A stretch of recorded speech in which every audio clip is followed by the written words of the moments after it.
again electricity বা বিদ্যুৎ চেপ্টাৰটোৰ এটা কুৱেশ্যন কোনোবা এজনে পঠাইছিলে তোমালোকৰ মাজৰে এ ৱায়াৰ অফ ৰেজিষ্টেন্স 2 ওম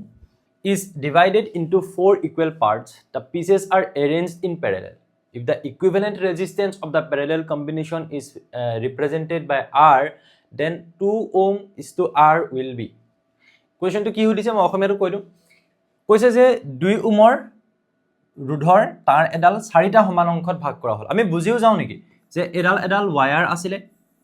এই ওয়্যাৰডালৰ মুঠ ৰোধটো আছিলে 2 ওম আৰু ইয়াক আমি 4টা ভাগত ভাগ কৰিলো সমান ভাগত হা তাৰ মানে তুমি এনেকৈ ইমাজিন কৰিলা যে এটা দুটা তিনটা এন 4টা ভাগ তেতিয়াহলে প্ৰতিটোৰে ভাগতে কিমান ওমকে পৰিব 2/4 কে নপৰিব নি 4 ভাগ কৰি দিলো কিমানকে পৰিব 2/4 আৰু চোৱাচোন 2/4 মানে কিমান 2 2 4 1/2 হ'ব হয় না সো মই কলো যে ইয়াৰ কাৰণে 1/2 ওম ইয়াৰ কাৰণে 1/2 ওম ইয়াৰ কাৰণে 1/2 ওম আৰু ইয়াৰ কাৰণে 1/2 ওম তাৰ মানে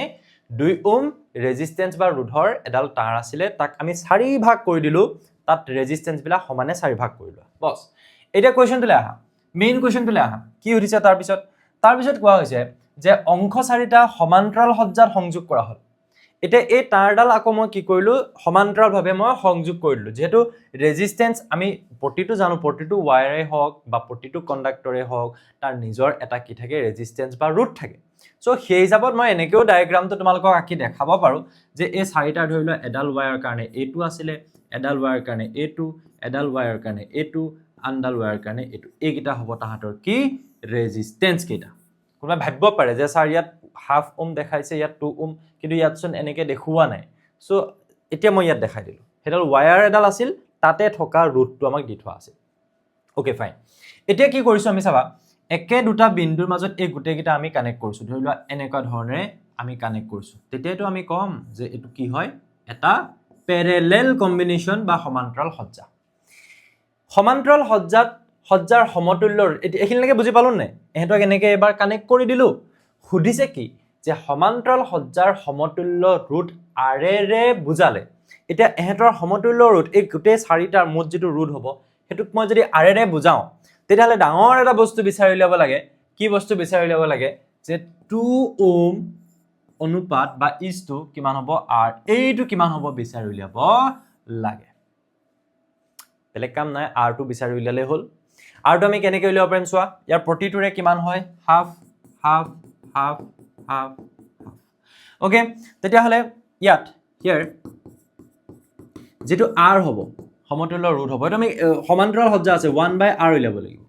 1/r কেনেকৈ উলিয়াবা এইটো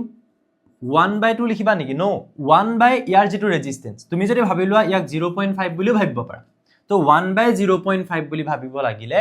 হেতেন এটা তুমি 1/1.2 বুলি ভাবি লোৱা 1/1/2 বুলি ভাবি লোৱা কিয়নো যেটো ৰেজিস্ট্যান্স বা ৰুট হয়টো 1/2 তাৰ উল্টাটো ল ন আমি যেনেকৈ আমি 3 ওম থকা হলে কি ললো হেতেন 1/3 লিখিলো হেতেন তেনেকে 1/1/2 লিখিম ইয়াৰ কাৰণে কিমান হ'ব এই নেক্সট এটোৰ কাৰণে কিমান হ'ব স্যাৰ 1/1/2 হ'ব প্লাস ইয়াৰ কাৰণে 1/1/2 হ'ব ইয়াৰ কাৰণে কিমান হ'ব 1/half বা 1/2 তো তুমি এনেকে ধৰণে ভাবা যে ইয়াত এটা কি হ'ব এই 1/2 ওপৰলৈ যেটা গুছি যাব এটো 2 হৈ যাব না যায় জানা এবিলাক চাগে 2 + 2 + 2 + 2 হ'ব হা যেতিয়া আমি লিখিম 1/1/2 তেতিয়াহলে 1 * 2 বুলি লিখিব পাৰো ন হাফ টু ওপৰত মাল্টিপ্লাই কৰি লিখিলে 2 হৈ যাব গতিকে ইয়াৰ পৰা কিমান আহিলে 2 + 2 + 2 + 2 স্যাৰ টোটাল কিমান হ'ল 4 2 8 কিমান হ'ল 8 ওম ওলাব ইয়াত কিমান ওলাব টোটাল 8 ওলাব 8 এটো 1/8 নিলিখিবা এতিয়া 8 এইকিটা প্লাস কৰিছো প্লাস কৰোতে এফালে 1/r এ আছে এতিয়ালৈকে সো 1/r = 8 তেতিয়ালে তুমি r কিমান পাবা হে ইয়াৰ পৰা r কিমান পাবা উল্টাই দিয়া 1/8 হৈ যাব এইটোৱে হৈছে r এইটোৱে হৈছে r r ৰ যেটো ভ্যালু আমি পাই গলো হেতু কিমান পাই গলো 1/8 এটা কোৱেশ্চনটো যেটো সুধিছে তালে যাও এটাকে কি সুধিছে 2 ওম is to r কিমান হ'ব তাৰ মানে 2 ওম divided by r r টো এই মাত্ৰ কিমান পাইছিলা তোমালোকে 1/8 পাইছিলা নে সো 1/8 এইটো উলিয়ালে হ'ল তো কিমান হ'ব ইউনিট গিটা ওম ওম কেনসেল হৈ গুছি যাব সো 2 into আকৌ 1/8 ওপৰলৈ গলে কি হৈ যাব 8 চাৰ আনসাৰ আহি গল কিমান 16 এটো হ'ব কাৰেক্ট আনসাৰ চ' এনেকুৱা ধৰণৰ ওমছ লটোৱে আল্টিমেটলি লগাব লাগে বা আমি মানে হেৰিয়াত ক'ৰবাত ওমছ ল আৰু ইয়াৰ ক্ষেত্ৰত আমি দেখিছোঁ যে আমি কি লগাইছোঁ শ্ৰেণীবদ্ধ আৰু সমান্তৰাল সজ্জাৰ যিটো সমতুল্য ৰোধ উলিওৱাৰ ফৰ্মুলা এইবিলাক বস্তুকে ইউজ কৰিবলৈ দিব কিন্তু ডাইৰেক্টলি নিদিয়ে তোমালোকৰ পেটাৰ্ণবিলাক অলপমান তেনেকুৱা কৰিব চ' সেইকাৰণে আচলতে মুখস্থ বা কমন কুৱেশ্যন বুলি নহয় কোনোবাই কমেণ্টত যেতিয়া কৰি আছে ছাৰ ইমান দীঘলীয়া কিয় কৰিব লাগে শ্বৰ্টছ বনাই দি দিয়ক নাই এনেকুৱা এইটোৱে আহিব বুলিনো কেনেকৈ গম পালা আৰু যদি এই কুৱেশ্যনটো তোমাক শ্বৰ্ট হিচাপে এতিয়ালৈকে চাবলগীয়া আছিল তেতিয়াহ'লে তুমি এই ভিডিঅ'টো খুলিয়ে নাচালাহেঁতেন কিয়নো তুমি এইবিলাক বস্তু দেখিয়ে পৰা হৈ গ'লাহেঁতেন